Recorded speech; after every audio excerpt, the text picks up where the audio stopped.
everyone. This is PAX South Day 2, and I'm here at the Ad Magic booth with Miss Shari Spiro? Sorry. Shari Spiro. Shari Spiro. So, Ad Magic, what is actually Ad Magic? Because to be honest, I've never, the only type of printers or publishers or whatever are Milton Bradley, Parker Brothers. So, can you explain who is Ad Magic and what y'all do? Ad Magic is a game printer. And we have a new division now called Breaking Games, and that's our publishing division. Oh, okay. So we're not only printing games, but we're also helping our clients, some of them, to demo their games at shows and to help sell their games. So that's why you see each of these individual tables has a designer at it, and they're demoing their games to the crowd. So how did you actually start Ad Magic? I started Ad Magic as a printing and premium company. So we manufactured promotional specialties for companies like Showtime. We did these strange little flags that they put on the call centers desks. And we did USB drives for This American Life, for NPR. And we did just a bunch of strange promotional items for all kinds of people, some branches of the government, people in entertainment. And one day we got a job for playing cards. And as with most of our jobs, I asked for samples. So a sample came across my desk, and I said, I'm going to build a site for playing cards because I really enjoyed it. Yeah. And after we built the site, Gmail. Sorry about that. After we built the site, we became really popular on Google, and we got a lot of card business. And our search engine rankings began to go up, and so we started getting more and more into playing cards. And then when Cards Against Humanity found us, and we wound up printing their very successful Kickstarter, after that we started to get a lot of Kickstarter business. Cool. And, you're familiar with Kickstarter, obviously. I'm sure So a lot of our clients that you see here are Kickstarters that were successful, and then after the Kickstarters, they needed a way to market their games. So that's the service that we're providing here at the booth, as well as just getting new business as well. That's cool. Do you often get a lot of the Kickstarter games, or is it just people they just go straight to you? Excuse me? Do you get a lot of people from Kickstarter to come, or they're people's we just want you to print our game and that's it? We have we get our clients. Excuse me. Our clients come from different sources. Yes. A great deal of our clients are being referred from Kickstarter programs now, so they'll see who's the printer of this game. Maybe they back the game, and they'll look to see who the printer was, and then they'll call us for a quote. Some of our clients come direct. They already know who we are, or they're repeat clients.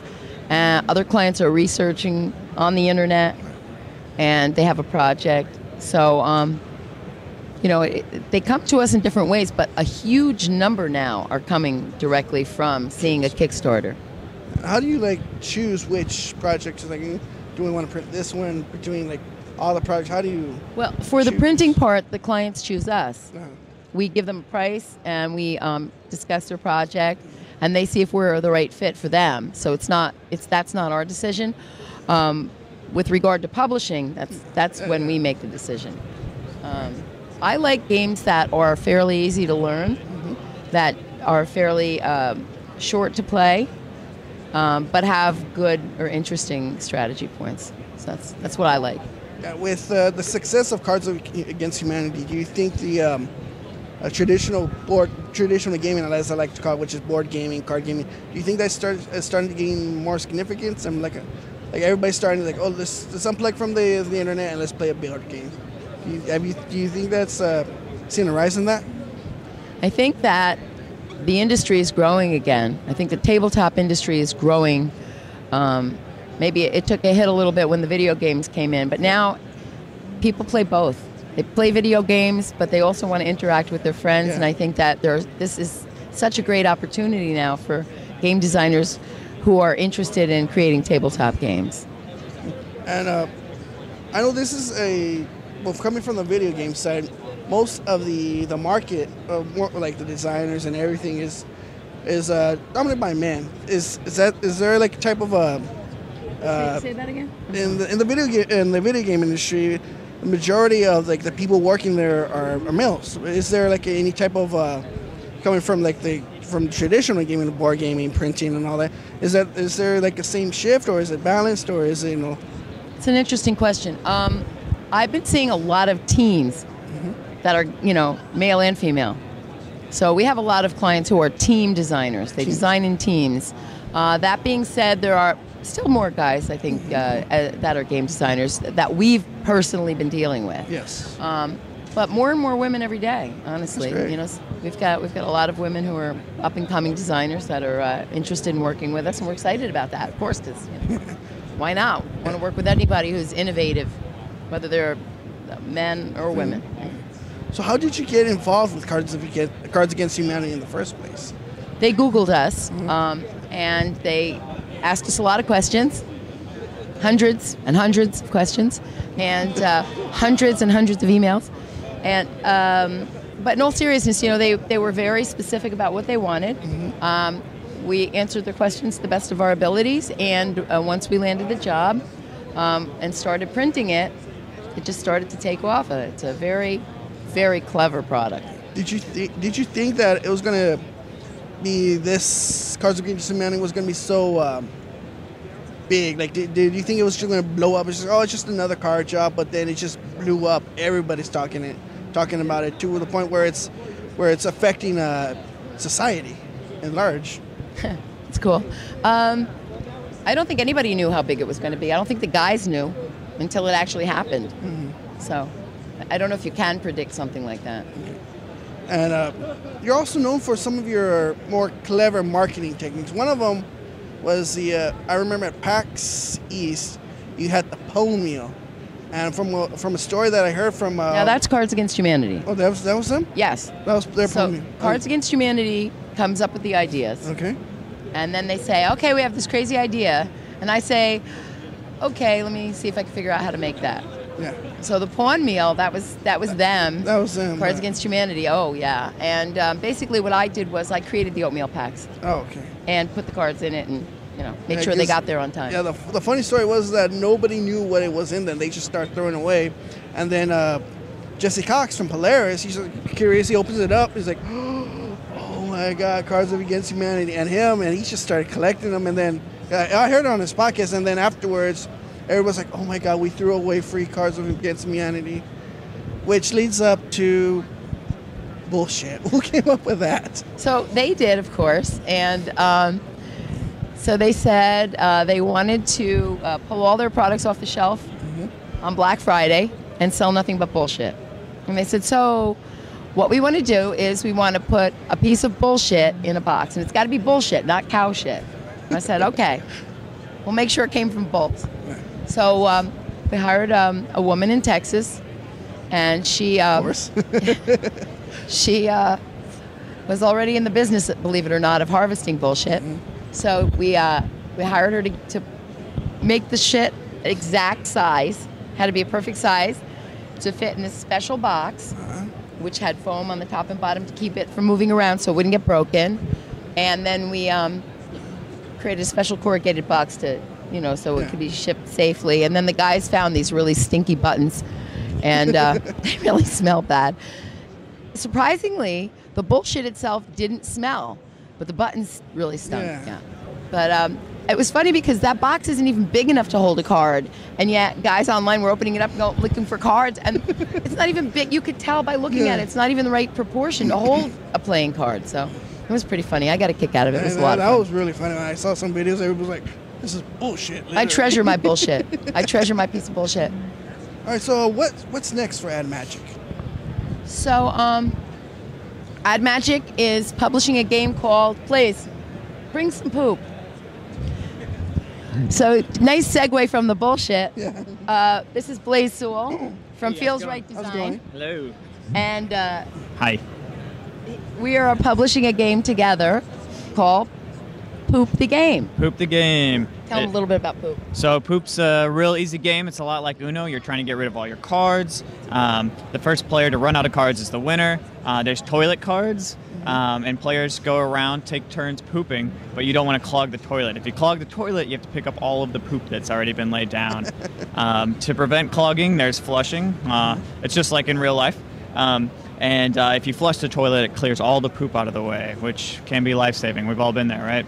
And then there's also wild cards, and if you play wild cards, you're committed to doing silly sounds or acts on your turn. It's, of course, poop-related.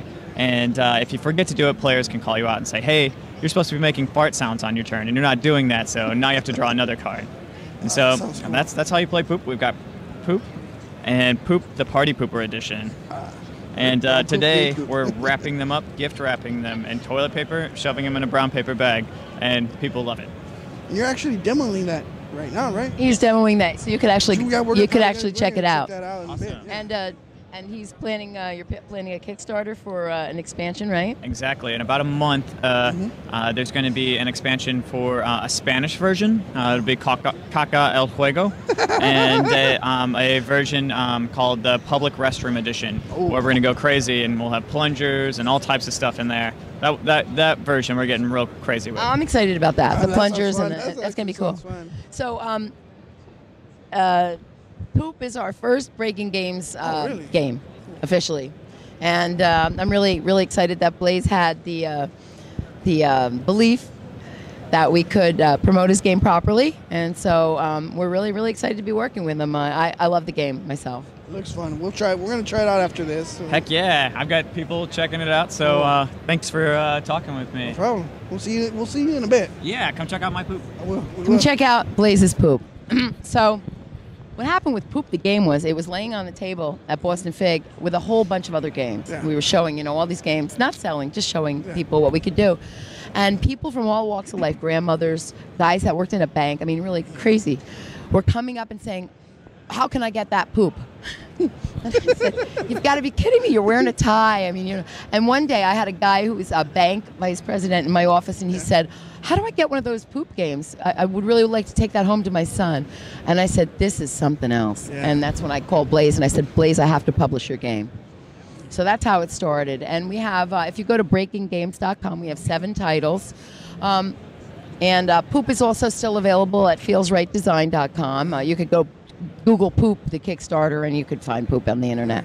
But yeah, we're really excited about all the new games. It's fun. That's really, really awesome. Something else really exciting happened too.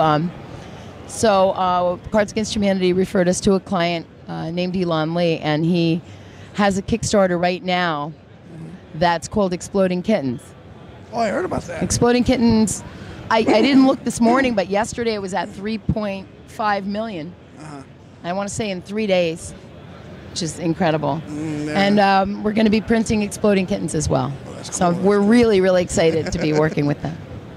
All right, so Poop, Exploding Kittens, and Cards Against Humanity. Then we have the others, What the Food, The Amberdin Affair, Game of 49, our 2 new ones, Twerk and Letter Tycoon. They're both spelling games.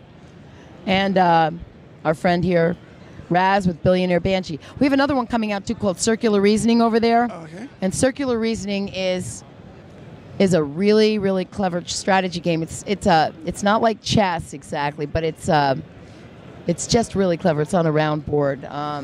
We love that one. It was a big hit at Indiecade, and we're publishing that too. So we're really, really excited. So after PAX South, where are you going to be headed? Is that magic going to be anywhere else? PAX East? Okay, after PAX South, we're sponsoring Unpub in Baltimore.